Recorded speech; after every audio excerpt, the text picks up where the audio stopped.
Imagine you're about to embark on, well, an incredible journey. Not just seeing new places, but diving deep into a brand new language and culture.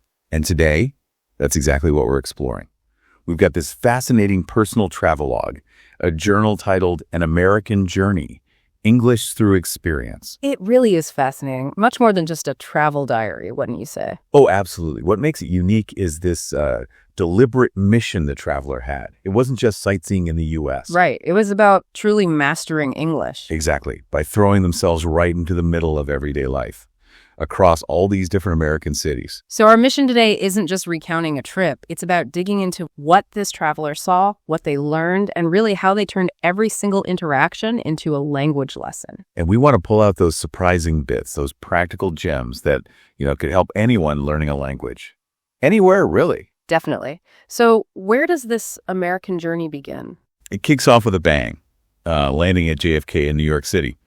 The journal paints this picture of immediate sensory overload. I can imagine. Huge airport, right? Busy. Huge, bustling, and then the shock of the cold air, the snow, and this immediate observation.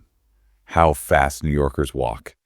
Everyone's in a rush. That classic New York hustle. That's a great first observation. And it doesn't take long for a real connection, does it? Not at all. Mr. Raymond, the taxi driver, strong New York accent, apparently. He's sharing stories. Yeah, about passengers. And when asked if he likes the job, he says, well, I meet people from everywhere. That's the best part. What a welcome, eh? That really sums up the city, doesn't it? Later that night, Times Square. Oh, yeah. Described as just dazzling. Yeah. Bright screens, busy even late, people taking photos, pure spectacle. And the food. There had to be food. Of course. The first taste of a New York hot pretzel. Warm, salty, and delicious, according to the journal. An essential experience. Forget grammar for a minute. Get the pretzel. Right. But then, the next morning, a complete contrast. Central Park. The calm amidst the chaos. Exactly. Peaceful. They meet Mr. Thomas, an older gentleman feeding birds, lived there his whole life. And he shares some wisdom.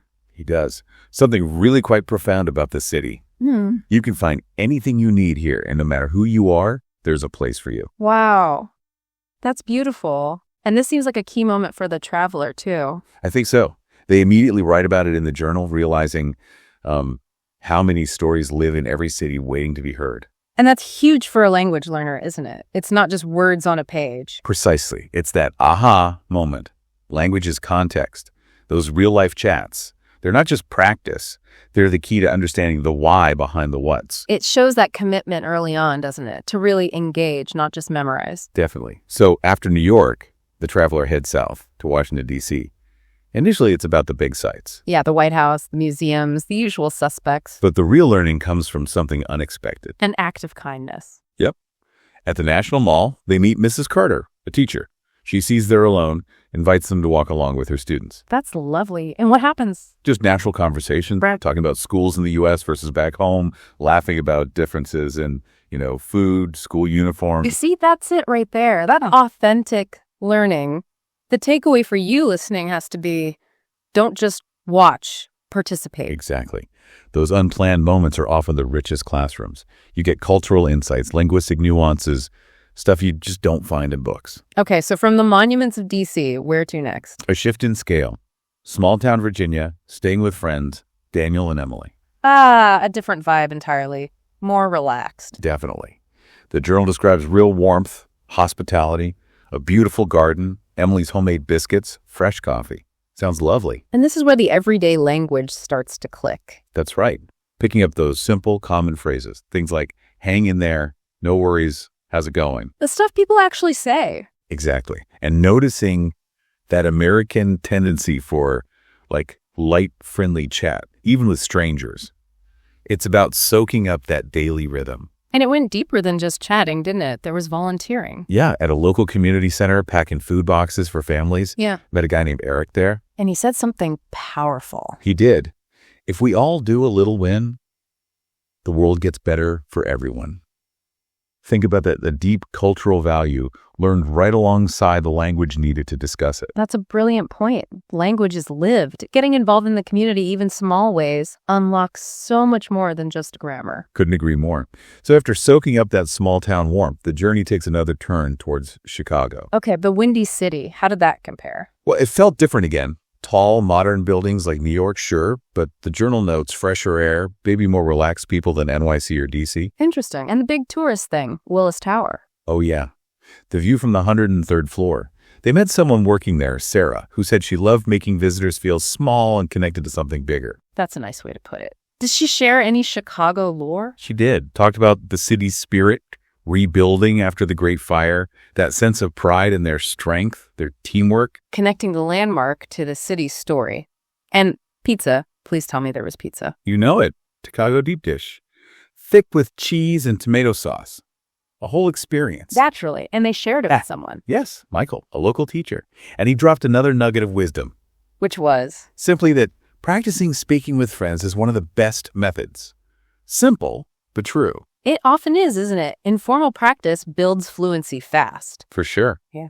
The traveler also explored different neighborhoods, described them as having their own styles, murals, family shops, like walking through a living storybook. Getting a feel for the local communities. And even attended a community meeting, saw people involved, planning park cleanup, supporting schools, realized how much people cared about where they lived. So what's the thread here for someone learning?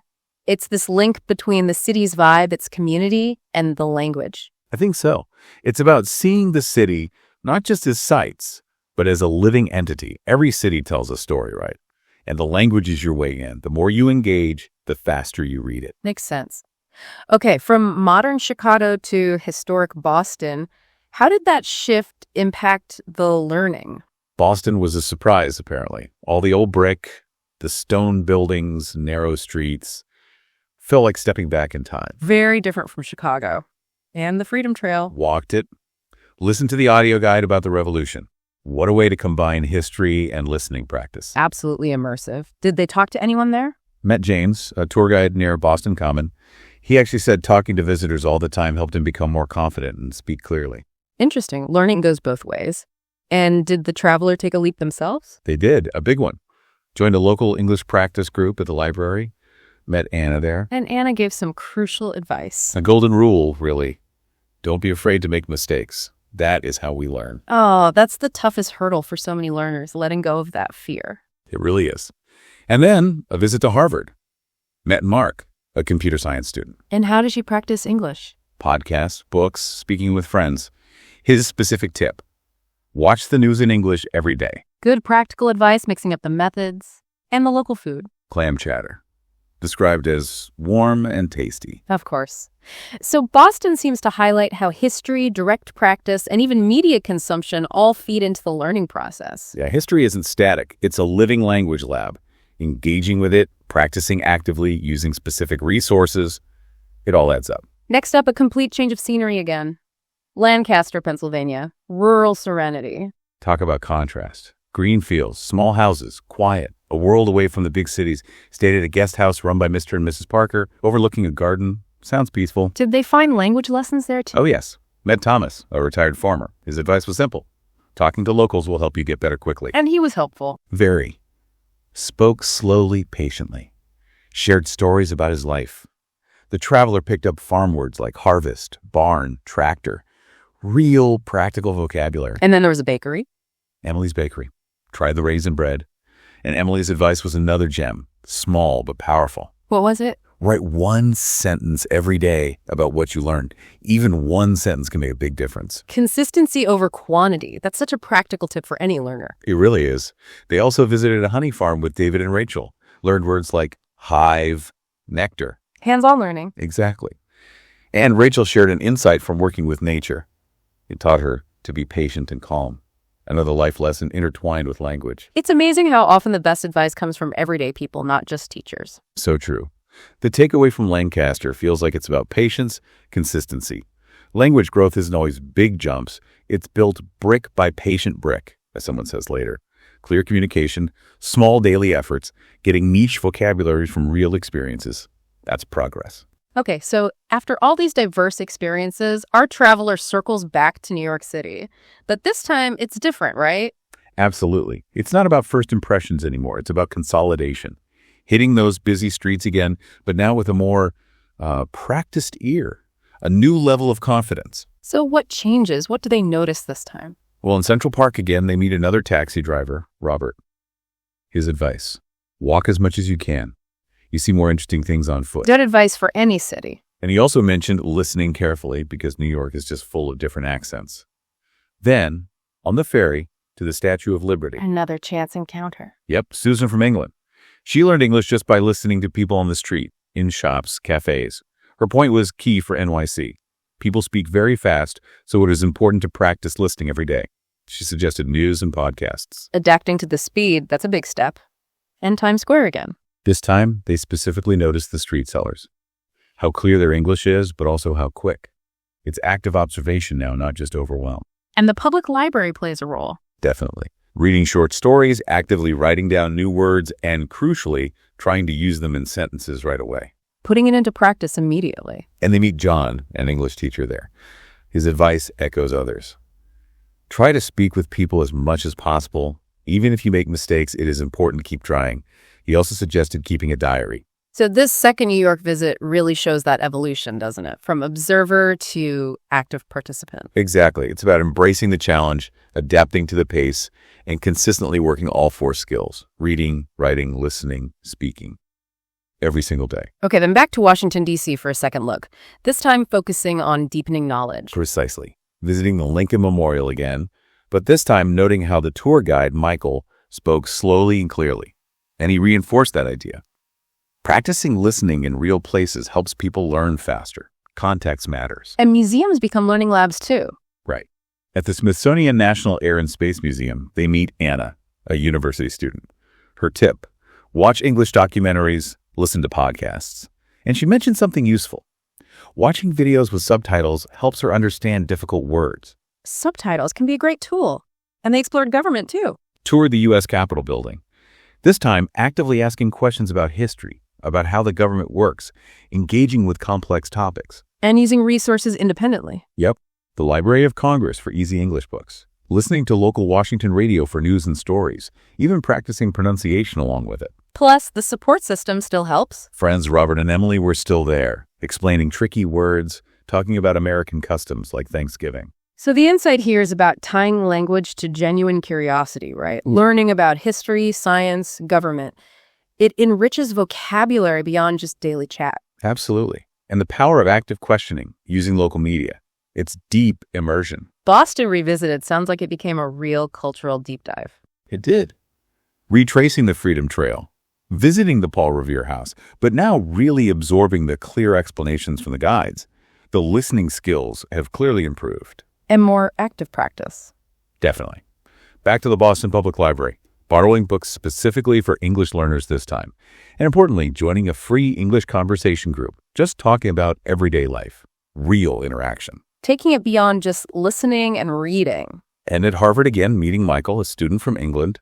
His suggestion: read novels and write short summaries to boost writing skills. That's a solid technique for reinforcement. Museums again. Museum of Fine Arts. Used an audio guide with simple sentences. Met Laura, a teacher who stressed listening every day, even just for a few minutes. Recommended English radio and podcasts, like others had. It seems like consistent listening is a recurring theme. It really is. And the journal emphasizes the traveler's own effort. Consciously trying to speak with people everywhere, shops, restaurants, on the street, even when it felt hard. That takes courage, pushing through the difficulty. It does. This Boston revisit really hammers home how interconnected all the skills are: listening, speaking, reading, writing. And that consistent, varied practice is king. The message for you: active engagement, even when it's uncomfortable, is the fast track. Which brings us finally to Chicago Revisited. This feels like where it all comes together. It really does. It starts with a totally new experience. Seeing snow for the first time. Yeah. Playing in it, making a snowman. And learning all the snow words. Exactly. Vocabulary learned through pure fun and experience. And then a huge moment of validation. What happened? They attended a town hall event for new visitors. And the traveler actually stood up and spoke for 2 minutes about their journey. Wow. How did it go? The journal says they were praised for speaking clearly and confidently. Imagine that feeling. That must have been an incredible boost. Proof of progress. Totally. And they're applying English constantly in everyday life now. Grocery shopping with Emily, reading signs, simple but successful chats with the cashier. I did a good job, yes please. Small victories adding up. And more wisdom from locals. Met Richard in the park. a retired teacher. He talked about language learning taking time and practice and shared that lovely metaphor. The brick one. Yeah. Every word we learn is like a small brick. One by one, we build our house of knowledge. That's a perfect image for this whole journey. It is. And the learning continues everywhere.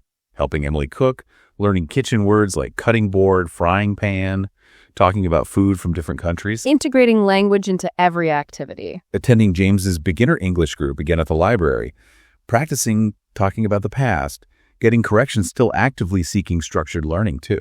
It's a mix of formal and informal. Right. Visiting a farmer's market, learning organic, fresh, local, attending a church service, taking in the music, the atmosphere, going to a fitness center, picking up health words from yoga. Even navigating the city becomes a lesson. Using the L train, understanding announcements, reading signs, feeling proud about understanding instructions. That's real world competence. And handling challenges. Showing great strategy.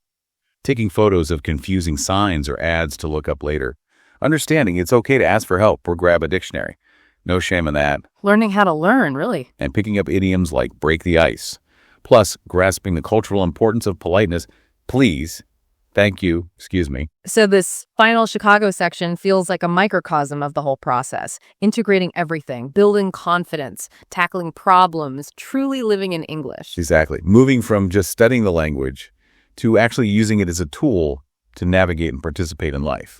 It's the difference between being a tourist and, well, truly experiencing a place.